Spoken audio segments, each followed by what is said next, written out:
Hello friends, welcome to defence matrix. तो ministry of defence द्वारा annual report publish करी गई है 2022 से 23 की, जिसके अंतर्गत स्पेशली 2022 में जो इम्पोर्टेंट अचीवमेंट्स थे इनको मेंशन किया गया है। तो आज की इस वीडियो में हम इन्हीं अचीवमेंट्स के बारे में डिस्कस करने वाले हैं। तो इस वीडियो में हम पर्टिकुलरली 3 मिसाइल सिस्टम्स के बारे में बात करेंगे, जिसमें जो पहली मिसाइल है ये अस्त्र मार्क 2 है। तो अस्त्र मार्क 2 को लेकर ये चीज़ मेंशन करी गई है कि ये एक double pulse solid motor propulsion missile है और मई 2022 में इसके कैप्टिव सॉर्टीज कराई गई थी Su-30 MKI के साथ, और मिसाइल ने अपने कैप्टिव ट्रायल्स रेल लॉन्चर के साथ हर एक फ्लाइट एनवेलप में कंप्लीट किया।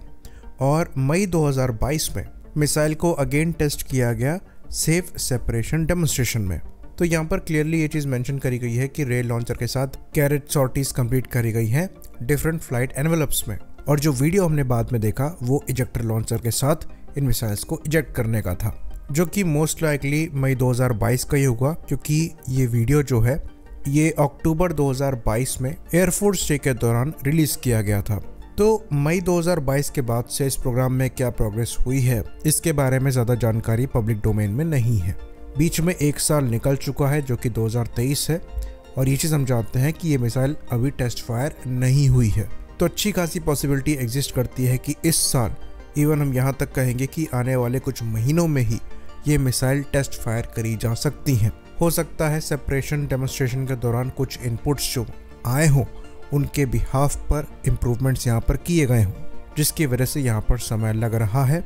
पर डेफिनेटली इस साल ये मिसाइल टेस्ट फायर होनी चाहिए, और ये मिसाइल हमारे लिए बहुत ही ज़्यादा क्रूशल है, क्योंकि पाकिस्तान द्वारा PL-15 जो है ये डिप्लॉय कर दी गई हैं इनके J-10 से और JF-17 ब्लॉक 3 से। और ये जो PL-15 मिसाइल है ये 140 किलोमीटर के अप्रॉक्स की रेंज में टारगेट को इंटरसेप्ट कर सकती हैं। तो अस्त्र मार्क 2 को लेकर ये कहा जाता है कि यहाँ पर आपको मैक्सिमम रेंज 160 किलोमीटर के अप्रॉक्स की मिलेगी, जो कि डेफिनेटली आउट रेंज कर रही हैं चाइनीज़ PL-15 को, और ये हमारे लिए इसलिए क्रूशल बन जाती हैं। बाकी अगली मिसाइल की बात करें तो ये next generation anti radiation missiles हैं, जिनको रुद्रम 1 भी कहा जाता है। तो इसके लिए जो अपडेट है वो ये है कि अप्रैल 2022 में इस मिसाइल के सीकर का ट्रायल एवेल्यूएशन हुआ था कैरेज मोड में। बाकी जो फ्लाइट ट्रायल रेडिनेस एक्टिविटीज़ हैं ये प्रोग्रेस में है, और lock on before launch capability को इवेल्युएट करने पर काम किया जा रहा था। वहीं पर बात करें रुद्रम 2 की, तो रुद्रम 2 मिसाइल को लेकर जो अपडेट है वो ये है कि जून 2022 में इस मिसाइल के रिलीज फ्लाइट ट्रायल्स हुए थे। खैर ये 2022 का अपडेट है।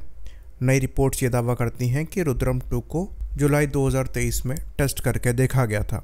तो अब ये एक्चुअल टेस्ट फायरिंग थी या नहीं थी इस पर स्पेसिफिक इन्फॉर्मेशन नहीं है, पर ये बड़ी न्यूज़ है, और हमें ऐसा लगता है कि अगर करी गई होती तो डेफिनेटली यहाँ पर प्रेस रिलीज आनी चाहिए थी। तो ये दोनों एंटी रेडिएशन मिसाइल रुद्रम 1 और रुद्रम 2 इम्पॉर्टेंट है। रुद्रम 1 मिसाइल की मैक्सिमम रेंज 150 किलोमीटर की क्लेम करी जाती है, कहीं कहीं पर ये 200 किलोमीटर के अप्रॉक्स की बताई जाती है। वहीं पर रुद्रम 2 की जो मैक्सिमम रेंज है ये 300 किलोमीटर के अप्रॉक्स की है। वहीं पर बात करें एक और मिसाइल की जो कि हमारे हिसाब से इन सबसे ज़्यादा इम्पॉर्टेंट है, तो SFDR जिसे अस्त्र मार्क 3 भी कह दिया जाता है, इसके भी ट्रायल्स कंडक्ट किए जा रहे हैं। और नवंबर 2022 में इस मिसाइल का जो ट्रायल कंडक्ट किया गया था इसमें सक्सेसफुल डेमोन्स्ट्रेशन किया गया था इस मिसाइल के फ्यूल फ्लो कंट्रोलर एक्चुएशन का। तो ये बहुत इम्पॉर्टेंट टेस्ट था और सक्सेसफुली कंप्लीट किया गया, और ऐसा बताया जाता है कि ये मिसाइल एयरक्राफ्ट से इस साल के अंत तक या फिर नेक्स्ट ईयर तक फायर करी जा सकती है। और इस मिसाइल की जो मैक्सिमम रेंज होगी एयर टू एयर मोड में ये 200 किलोमीटर के अप्रॉक्स की होगी। वो चीज़ यहाँ पर इम्पॉर्टेंट नहीं है। इम्पॉर्टेंट ये है कि इस मिसाइल का जो नो एस्केप जोन है वो दूसरी मिसाइल के कंपैरिजन में ज़्यादा होगा, क्योंकि ये मिसाइल अपनी स्पीड को सस्टेन कर पाएगी। तो ये हमारी देसी मीटियोर होगी, और इसलिए ये मिसाइल दूसरी मिसाइल से ज़्यादा इम्पॉर्टेंट है। बाकी 2023 में इस मिसाइल के साथ क्या हुआ इसकी बात करें तो MOD का जो ईयर एंड रिव्यू था 2023 का, उसमें ये मेंशन किया गया था कि इस मिसाइल के जो सक्सेसफुल फ्लाइट ट्रायल्स हैं ये कंडक्ट कराए गए थे, यानी कि ये मिसाइल एयरक्राफ्ट से फायर होने से एक स्टेप ही पीछे है। तो ये हमें बहुत जल्द देखने को मिल सकता है। आई होप इन्फॉर्मेशन यहाँ पर क्लियर रही हो। इसी बात पर इस वीडियो को हम ख़त्म करेंगे। लाइक करिए, सब्सक्राइब करिए। जय हिंद।